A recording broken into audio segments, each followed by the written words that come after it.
Echokwadi muri Zimbabwe nganditi mamungaseko matimba naisenyikeni nepasi zvendiro zviziva kuti muri Zimbabwe manga muchiona pane video iri kutenderera yekurohwa kwemwana sikana kusvikira ashama anobva kuwedza.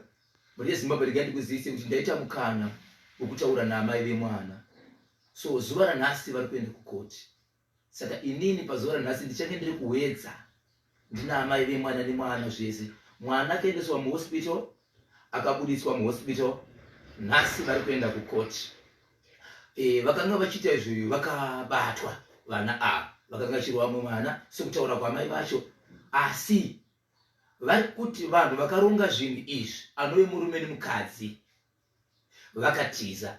Pakutiza apa murume ndiye akatiza asi mukadzi akabatwa.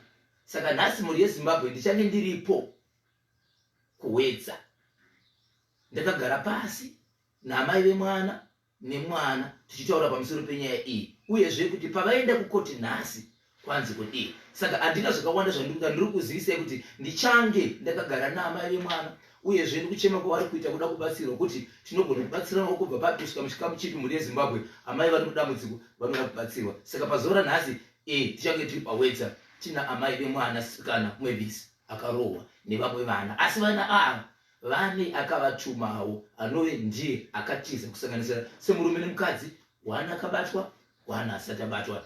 Tatenda muri yeZimbabwe tosangana kuwedza.